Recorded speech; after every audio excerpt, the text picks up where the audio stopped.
Pessoal, tudo bom? Como é que vocês estão? Eu vou estar gravando esse vídeo para falar um tema um pouquinho assim. Se você gosta de games e tal, é um tema que eu levo muito em consideração, que é cubos. Antes do tempo começar, havia o cubo. Não sabemos de onde vem. Só sabemos que tem o poder de criar mundos e preenchê-los de vida.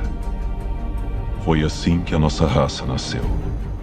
O cubo mágico, não sei. Curte, vai para mim que vai dar certo. Então, basicamente, pessoal, o que acontece? Quando nós trabalhamos com ambiente 3D, principalmente ambientes, aplicações, né, como Blender e Unity, essas aplicações elas nos induzem a utilizar um cubo, né? Tanto que o Blender, a sua tela inicial, é um cubo. Google SketchUp, você vai usar muito cubos para fazer modelagem arquitetônica. Personagem de games, quando você faz com a mão, enfim, você usa um cubo como um modelo. Modelagem no Edcan, enfim, muita coisa você faz com cubo. Eu prefiro utilizar o cubo para explicar a criação dele do que a esfera. A esfera é um pouco mais complexa. Mas, no caso do cubo, é um pouco mais simples de eu explicar como que ele é criado em um ambiente 3D. E se você entender como que o cubo ele é criado, você começa a entender como que os outros modelos são criados e como que, por exemplo, um personagem tem muito processamento em relação a ele, os inimigos têm muito processamento em relação a ele e todo o resto do ambiente. Tá? Talvez não todo o resto, aquilo que está estático, mas tudo aquilo que se move gera processamento também. Então vamos lá. O que é um cubo, basicamente? Um cubo é uma forma geométrica formado por 8 arestas e 6 faces. 8 arestas não, pô. 8 vértices, 6 faces e 12 arestas. É isso. Basicamente é isso. Mas no mundo 3D, ele é formado de uma outra forma. Ele é formado dessa forma, o cálculo é o mesmo, mas de uma outra forma. Basicamente, o que o ambiente 3D ele vê para formar um cubo? A gente tem um código lá que no final vai cuspir isso aqui. Ó. Eu tenho aqui um vértice, eu tenho outro vértice, um outro vértice e um outro vértice. Na verdade, ele já calcula todos os vértices, né? Já passa para ele todos os vértices pré-definidos, de uma forma geométrica. E aí, com esses vértices, eu pego e coloco as arestas. Tá? Então aqui eu tenho aqui o vértice 1, o vértice 2, o vértice 3 e o vértice 4. Então eu posso dizer o seguinte, que a aresta 1, que é essa daqui, A1, vermelho, A1, ela é formada pelo cálculo entre V1 e V2. Agora, a aresta 2 é o cálculo entre V2 e V3. E assim sucessivamente, V3 e V4 vai formar a aresta 3, e V4 e V1 vai formar a aresta 4. E aí eu tenho um quadrado. Então eu posso dizer o seguinte, que A1 é igual ao que? O index, né, de aresta de V1 e V2. E a mesma coisa para os outros. Então eu posso falar que A2 é formado pelo index de aresta de V2 e de V3. E por que eu estou falando de index? Porque é justamente index. Ele acessa dessa forma. Ele pega A1 e fala o seguinte, que o index de arestas aqui que eu quero acessar é o 0 e o 1. Então o que ele vai fazer? Ele vai pegar essa tupla, tá? E vai fazer lá um laço for e vai fazer o seguinte: vértices, no índice 0. Eu vou copiar isso aqui para não digitar de novo, né? Vértices no índice 0 e vértices no índice 1. Beleza. E aí você deve estar assim, pô, então ele acessa essa forma para pegar os vértices. Mas o que tem dentro de um vértice? Existe a posição desse vértice, daquele ponto, no mundo em x, y, z. Então, z. Então, basicamente, o que a aresta é formada? É formada por duas posições. A aresta é formada pela diferença das duas posições entre um ponto A e o ponto B dividido por 2. Vamos colocar assim, né? É o cálculo da aresta aí, da diferença entre dois pontos. Então a gente pode dizer o seguinte, que A1 é igual à posição do V1, que é igual a x, y, z. E nós podemos dizer também que a segunda posição, que é V2, é igual a x, y, z. Só, assim, eu tentei não complicar, acabei complicando. Mas basicamente você vai chegar nisso aqui para cada aresta. Então aqui ele acaba fazendo um cálculo e ele acaba formando essa linha entre dois pontos. Pessoal, com a criação das arestas, ele vai criar as outras arestas. Então, assim aqui, vou copiar esse quadradinho para cá. Para fazer esse quadrado, ele feito dessa forma, então aqui praticamente o que vai acontecer? Eu tenho aqui V2, V3, V4, agora vamos lá, V5. Então V5 pode estar aqui, ó. E aqui é V6, só um exemplo. E aqui é V7, e aqui é V8.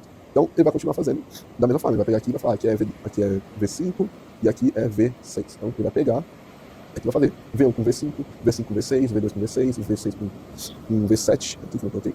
V7 com V3, aqui é V8. V7 com V3, e aqui é V8, né? V5 com V8, e V4 com V8, V7 com V8. Pronto, ele formou um cubo. Ok? Então ele formou um cubo só de arestas. E para que ele funcione com imagem aqui, igual nós podemos ver aqui na Unity, tá? Nós temos que calcular o normal desse cara. E o normal ele é feito através de cálculo de triângulo, né? Então, quanto mais triângulos existir no meu cubo, na minha malha, no que for, mais realista vai ser o meu game, porém, mais processamento eu vou precisar para renderizar, para calcular todo esse processo. E quando eu estou falando de renderizar é por conta dos triângulos, e quando eu estou falando de cálculo também é por conta dos vértices, tá? Porque esse acho que eu tenho aqui um exemplo na Unity, plane, funciona? Mas não. Acho que nesse aqui eu não vou ter, deixa eu ver. Plane. Tem o plane aqui, né, mas eu não tenho feito nenhum, mas tá vendo que tem vários triângulos? Justamente porque esse cara aqui é utilizado para fazer tecido, é utilizado para fazer água, mas quanto mais triângulos eu tiver, mais cálculos eu tenho que fazer e, consequentemente, mais processamento. Então, fica mais realista? Fica.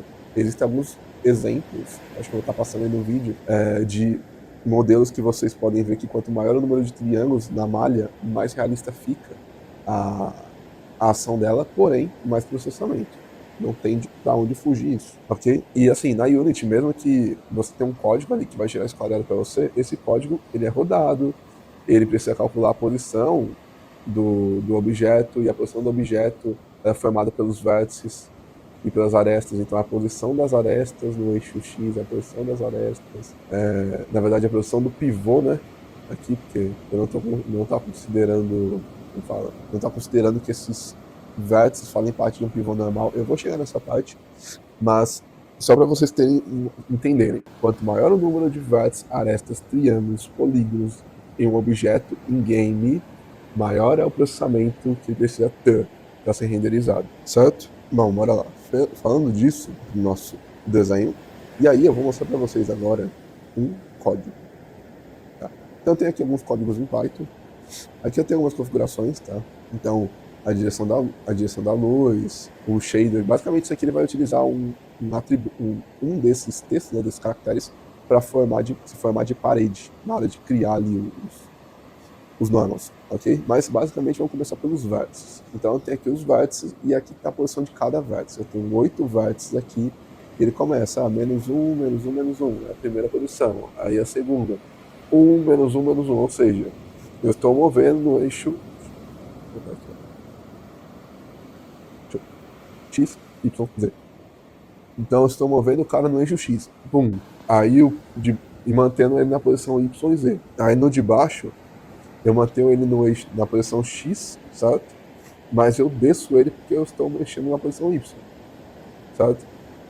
E o segundo, eu mantenho a posição Y e volto para a posição X original. Eu fiz um quadrado aqui. E aqui é só seguir o raciocínio. Eu tenho menos 1, menos 1, 1. Então eu estou lá em cima, eu estou aqui embaixo. Não mexo no X, não mexo no Y, eu mexo no Z, profundidade. Então eu estou formando basicamente esse desenho aqui. Primeiramente eu fiz um quadrado, certo? Depois, o que eu fiz foi, aqui ó, é menos 1, menos 1, menos 1, certo? Aí lá, eu coloquei 1 no menos 1, menos 1, 1, aqui, menos 1 no X, menos 1 no Y, 1 no Z. Então eu tô indo pro fundo, no eixo Z. Pensa que é dessa forma aqui, tá? Opa, verdinho, vamos lá. Y, claro que depende do segmento. Eu trabalho com elétrica, vai mudar, tá? Então aqui é X, aqui é Y, aqui é Z. Beleza? Então vamos voltar para lá. Então aqui eu tenho uma lista, né? Eu tenho uma matriz aqui de vértices. E aí eu tenho também aqui uma tupla, pode ser considerado uma matriz de tupla de arestas. Tá? E aí o que acontece aqui? Eu tenho aqui um código, algumas importações das classes de draw, enfim, e também do sistema operacional e matemática do Python. E aqui eu tenho um clear normal, porque ele vai ficar limpando a tela conforme o cubo vai girando. E o que acontece, pessoal? Antigamente não, porque a gente ainda não usa isso, né? Nós não permitíamos com que os jogos eles fossem renderizados conforme o frame do computador. Então, o frame do computador, que cada pulso, né, ele está falando de fatia de tempo, dependendo da sua máquina, ele consumia demais. Imagina, a sua máquina tem que girar uma fatia de tempo, e a fatia de tempo é um pulso para ser utilizado ali dentro do jogo. Então, poucas máquinas aguentavam rodar um frame a 60 frames por segundo impulso. Então, o que nós utilizávamos era fazer cada frame por tempo. Pegava ali 30 frames, dividia pelo tempo e segundos da sua máquina. Então, utilizava um sistema por tempo para poder renderizar cada quadro, e isso fazia com que o jogo fluísse de uma forma muito mais simples, muito melhor, porque aí ele não estava dependendo do pulso do seu computador, mas sim o tempo, e aqueles quadros eles iam rodar conforme um segundo tinha se passado. Mas basicamente aqui é um clear, para ele fazer um clear todo momento, porque aqui eu tenho um while true, que pega esse clear, tá? Eu tenho um rotate, eu vou falar desse rotate, mas basicamente ele está calculando aqui o cosseno e o seno do ângulo que eu estou passando, e aí eu falo para ele calcular no x e no z, apenas no y ele mantém. Então é o valor de x, quando ele entra aqui, que ele faz esse description, ele separa os valores, né, porque você tem um array, e ele pega esse valor de x e multiplica pelo cosseno menos z, o valor de z pelo seno. E ele faz a mesma coisa aqui embaixo, só que ele inverte, tá? Ele faz o x vezes o seno mais o z menos o cosseno, para poder fazer o cálculo de posição aqui. Eu vou falar disso um pouco para frente. Então, com isso eu também tenho aqui esse projected, né, para projetar o cubo. O que ele vai fazer? Ele vai receber um ponto, certo? Esse ponto é justamente a posição da aresta que nós falamos aqui. Deixa eu ver se eu tenho aqui. É a posição da aresta, certo? Então aqui ele vai pegar essa posição, ele tem uma distância de 5 centímetros, enfim, e ele vai fazer, ó, a distância dividida pela distância mais z, tá? Então, por que distância mais z? Porque eu estou trabalhando com um objeto tridimensional, eu não estou trabalhando com um objeto 2D, tá? Então é 5 dividido por 5 mais o valor. Aqui eu vou ter um factor, e aí esse factor eu vou ter, que é o quê? X vezes o factor vezes 20, mais a largura dividido por 2. Por quê? Porque é assim que nós calculamos a aresta, tá? Entre dois pontos. E a mesma coisa para cá, para a altura. E aí eu retorno uma tupla com isso, e com essa tupla aqui em project, é uma lista, né, de tupla, enfim, eu uso esse draw face. Esse draw face é uma função onde eu passo aqui as arestas foram montadas, né, na verdade o cubo montado, basicamente, a rotação do cubo, as configurações de normal e o width rate do cubo. Então aqui começa a parada. Aí eu tenho aqui, eu estou montando a imagem do screen, certo? Tudo vazia, enfim, aí ele começa a montar os dados do cubo. E aí eu pego o faces, pego aqui o vetor de rotação que veio daqui, do atributo, que é a tupla de rotação. E aí essa tupla tem 3 direções, x, y, z, beleza? E aí eu passo aqui, pego o normal, pego a intensidade desse normal. Esse faces aqui, pessoal, o que ele é? Ele é uma lista de tupla, né? Ele é um array, ele é uma matriz de tupla, onde eu passo aqui, aqui vai ser um pouco mais complicado, porque o que eu estou fazendo aqui? Eu estou calculando os triângulos em face. Como eu falei, o normal, ele não pode ser calculado se não for via triângulos. Então ele calcula esse triângulo e cria um normal map. Calcula esse triângulo e cria um normal map. Calcula esse, cria um normal map, esse, e assim sucessivamente. É por isso que quando você usa Unity, você vê esse cubinho branco, ou o Blender, o que for. Porque com isso ele consegue criar um cara chamado Material. Ufa! Mas é tudo cálculo, pessoal. Tudo cálculo. Mas aqui, como eu estou criando um cubo pré-definido, então fica um pouco mais simples de fazer essa configuração. E aí ele vai chamar o draw, normal. E aí esse cara aqui ele vai pegar as configurações de normal, intensidade, com essa string aqui, light, essa string não, né? É a direção da luz, como sendo um vetor. Eu estou confundindo com esse shader char. E aí com isso ele vai pegar aqui o get char, agora sim, é o shader chars, qual caráter que ele vai utilizar, e vai criar aqui os pontos de triângulo e vai desenhar um triângulo. E com isso ele vai fazer um join, né, para cada linha da tela que ele desenhou nesse triângulo aqui. Se eu entrar, ele está criando 3 pontos, ele está fazendo aqui o cálculo de x e y. Ai, eu tô meio ruim, gente, tô meio ruim, certo? E aqui ele está desenhando as arestas, veja, dos 3 pontos do triângulo, para tentar formar o quadrado. Porque se você estiver formando aí um quadrado, mas com um triângulo na face, Se você passar todos os dados, você vai formar um quadrado ou um cubo no final do processo. Beleza, então passei por tudo isso, criei um triângulo, e aí no final eu adiciono mais um no meu ângulo. Por quê? Porque eu estou rotacionando esse cubo. E aí eu faço uma espera de 0,05. Ufa!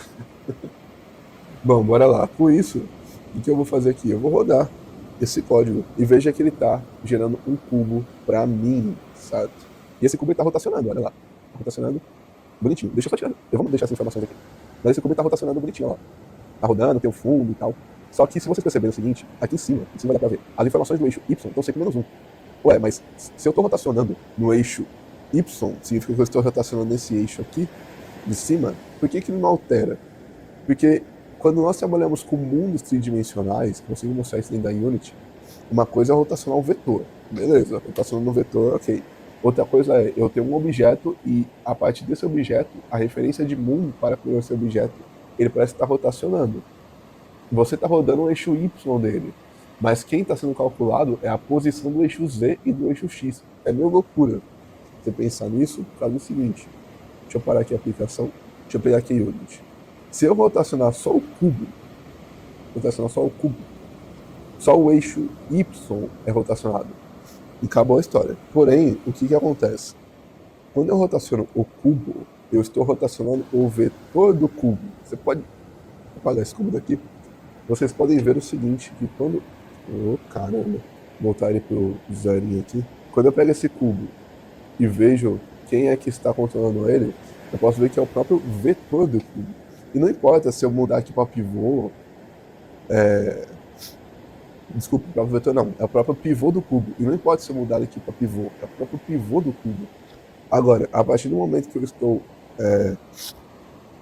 olhando para ele do mundo 3D, é como se eu tivesse um outro pivô, chamar de pivô esse cara aqui, pivô, e eu vou jogar esse cubo aqui dentro, tá?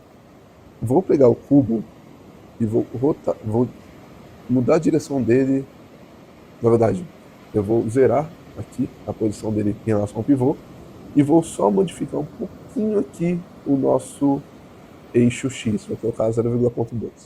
0,2, pronto. Beleza, fechou. Vou pegar meu pivô e vou falar que a rotação é em relação ao pivô. Opa, Léo, só o eixo Y está sendo alterado. Isso é verdade, só o eixo Y. Não está tendo cálculo do cubo. Mas como eu sou um mundo tridimensional, eu não vejo o pivô, o que acontece quando eu troco isso aqui para center? Ou seja, é o centro do objeto. Opa, olha a posição de X, eu estou só rotacionando o Y. Olha a posição de X e olha a posição de Z. A Unity, ela permite, diferente do meu software ali, ver que eu estou rotacionando o Y, no caso do pivô. Mas a posição de Z e de X também está sendo modificada, igual aconteceu aqui. Aí você se pergunta, ué, por quê? Porque quando você trabalha com o mundo tridimensional, a sua posição aqui, ela não foi alterada. Você pode ver que eu posso rotacionar aqui, ó, minha posição Y não foi alterada. Ué, o Y está parado. Realmente, o vetor dele, não, o objeto está mudando. Mas, em compensação, a posição das arestas e dos vértices em X e em Z está sendo alterada.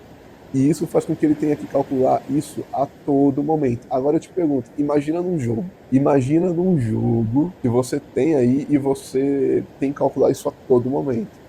É por isso que muitas vezes nós não trabalhamos com frames. Com pulsos da máquina para calcular frame. É por isso, por exemplo, que empresas como Rockstar, elas se utilizam muito mais de shaders e alto nível de texturização do que modelagem. Modelagem é importante? Sim. Mas se você tiver uma boa textura, você não precisa ter uma boa modelagem. Logo, eu não preciso usar muito do processamento. Lembra? Quanto maior o número de triângulos no seu projeto, terreno. Acho que terreno só tem um triângulo, se eu não me engano. Claro, tem o terreno aqui. Quanto maior o número de triângulos eu tiver no meu terreno, mais realista ele vai ser, entendeu? Com mais estrutura, enfim. Então, mais realismo eu vou ter na criação do meu projeto. Mais realismo eu vou ter. Vou tirar do modo build, deixar no shade. Mais realismo eu vou ter na criação do meu projeto aqui. Então, quanto mais triângulo, mais realismo. Mais empresas.